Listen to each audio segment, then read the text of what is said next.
श्रोताओं, आप सभी को सावन पूर्णिमा की ढेरों सारी शुभकामनाएं। पूर्णिमा के दिन श्री सत्यनारायण भगवान की कथा और पूर्णिमा व्रत की कथा पढ़ी और सुनी जाती है।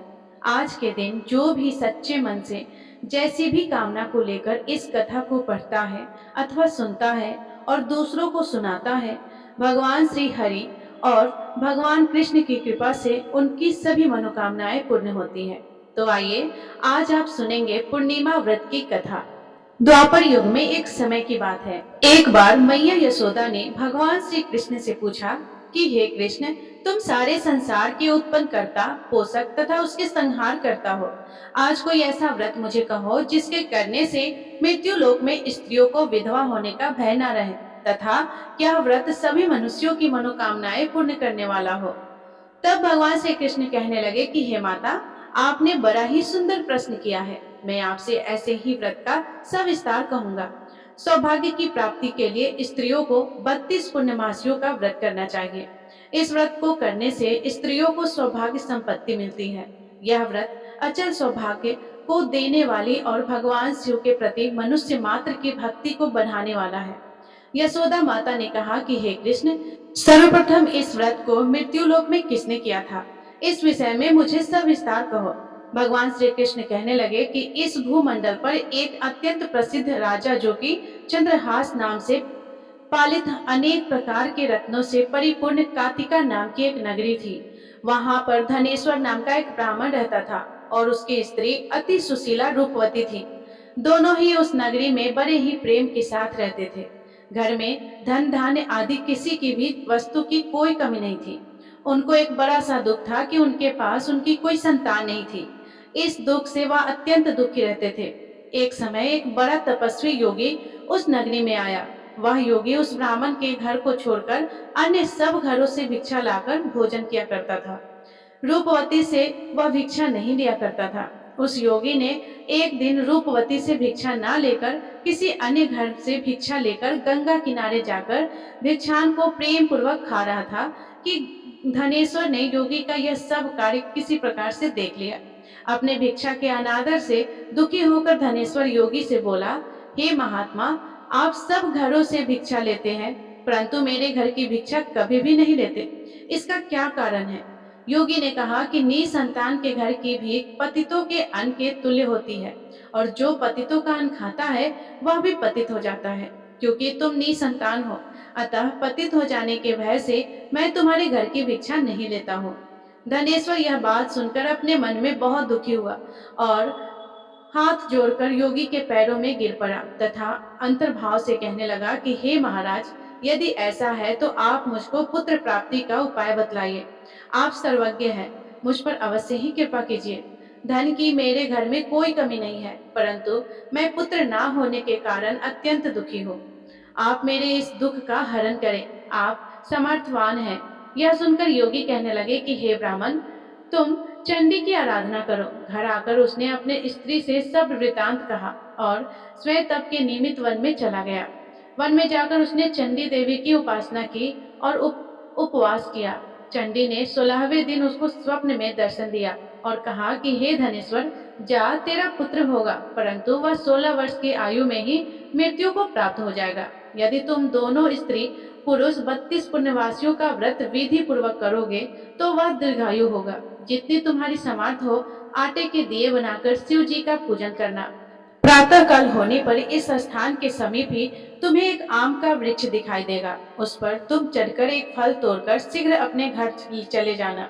अपनी स्त्री से सब वृतांत कहना। ऋतु स्नान के पश्चात वह स्वच्छ होकर भगवान शंकर जी का ध्यान करके उस फल को खा लेगी। तब शंकर भगवान की कृपा से उसको गर्भ हो जाएगा।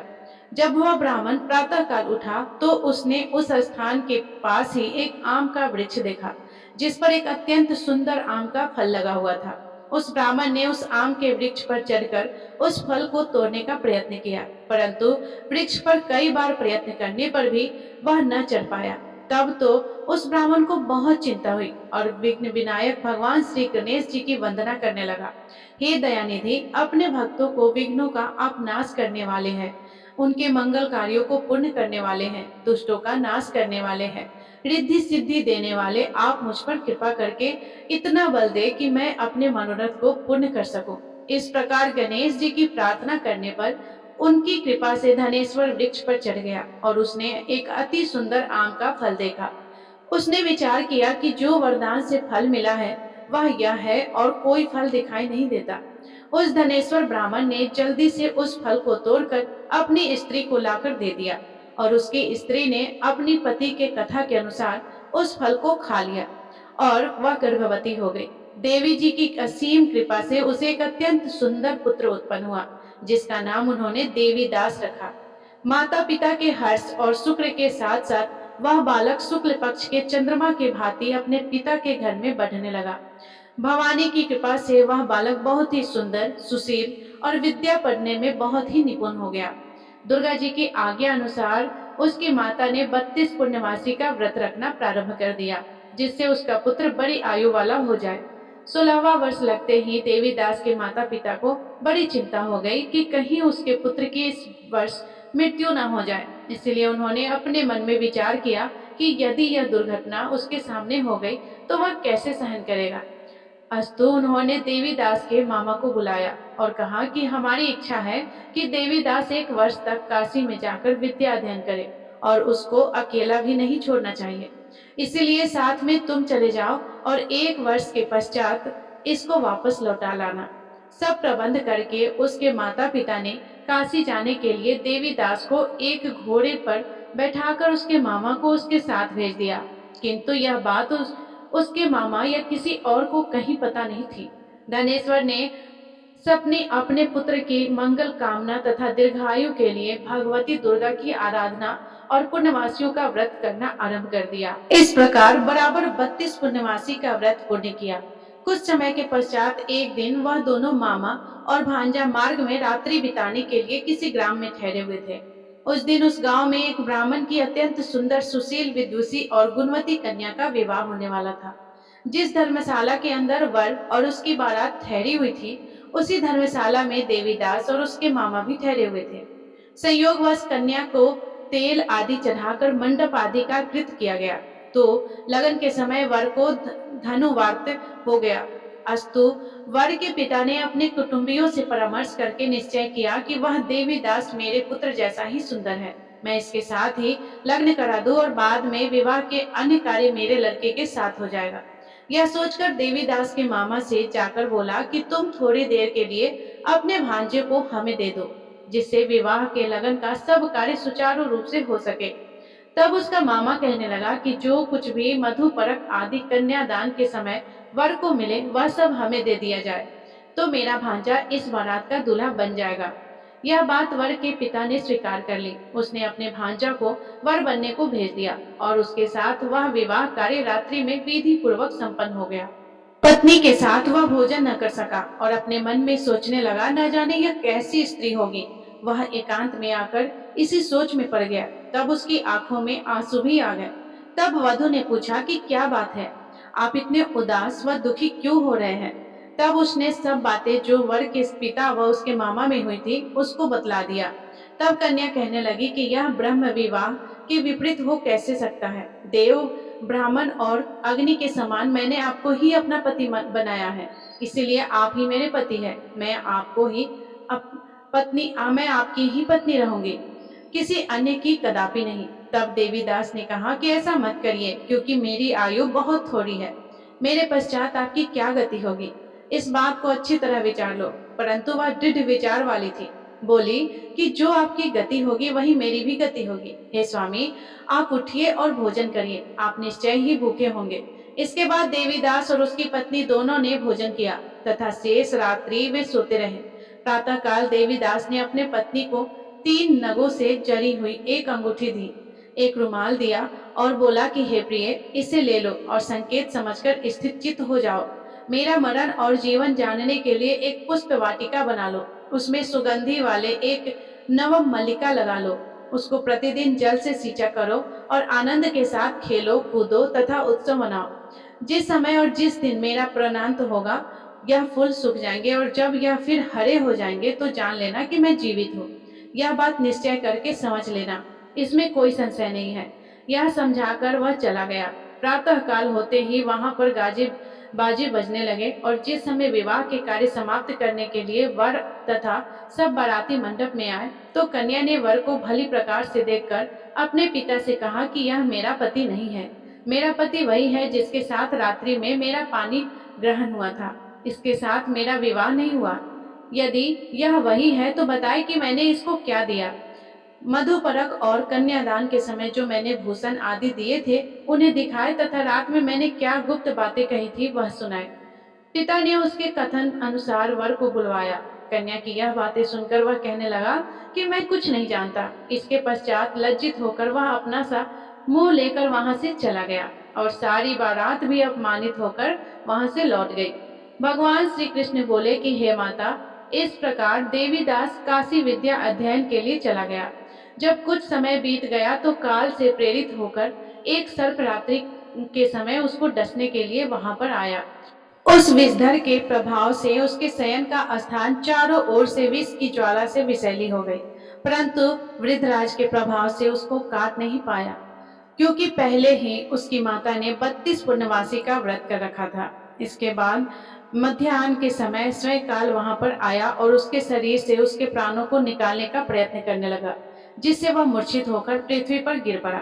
भगवान की कृपा से उसी समय पार्वती जी के साथ भगवान शंकर जी वहां से आ गए और उसको मूर्छित दशा में देखकर माता पार्वती जी ने भगवान शंकर से प्रार्थना की कि हे प्रभु, इस बालक की माता ने पहले 32 पूर्णवासी का व्रत किया था, जिसके प्रभाव से हे भगवान आप इसको प्राणदान दे।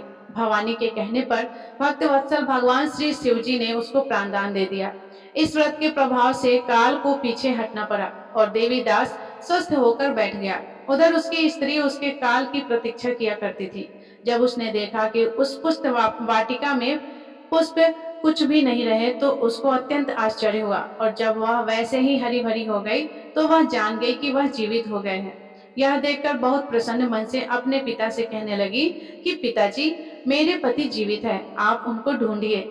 जब 16वां वर्ष व्यतीत हो गया तो देवीदास भी अपने मामा के साथ काशी से चल दिया।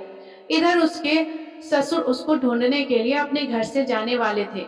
वह दोनों मामा भांजा वहां पर उसी समय आ गए।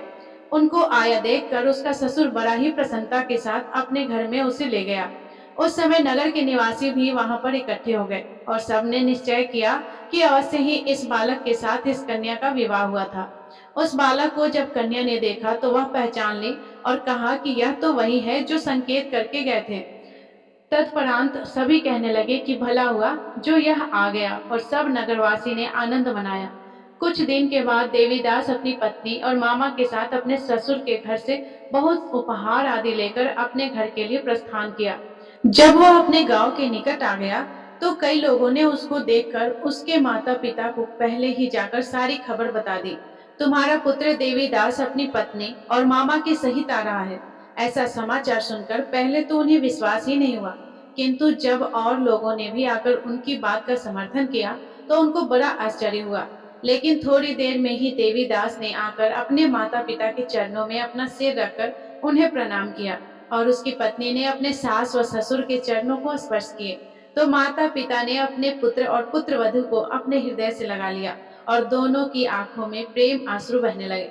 अपने पुत्र और पुत्रवधू के आने की खुशी में धनेश्वर ने बड़ी भारी उत्सव किया और ब्राह्मणों को भी बहुत से दान और दक्षिणा देकर ब्राह्मणों को संतुष्ट व उन्हें प्रसन्न किया।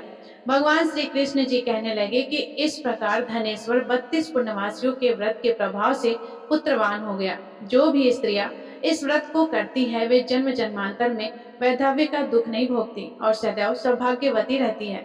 यह मेरा वचन है, इसमें कोई संदेह नहीं है। यह व्रत पुत्र पौत्रों को देने वाला तथा संपूर्ण मनोकामनाओं को पूर्ण करने वाला है। 32 पुण्यवासियों के व्रत करने से व्रती की सभी इच्छाएं भगवान शिव जी की कृपा से पूर्ण हो जाती हैं। तो बोलिए प्रेम से भगवान विष्णु की जय, माता पार्वती की जय। तो प्रिय श्रोताओं, यह थी सावन पूर्णिमा की संपूर्ण व्रत कथा। यदि ये कथा आपको पसंद आई हो तो वीडियो को लाइक करके चैनल को सब्सक्राइब जरूर कीजिएगा और हाँ, कमेंट लिखना ना भूलिएगा। कमेंट में जय श्री हरि विष्णु लिखना बिल्कुल ना भूलिएगा। धन्यवाद। राधे राधे। जय श्री कृष्णा।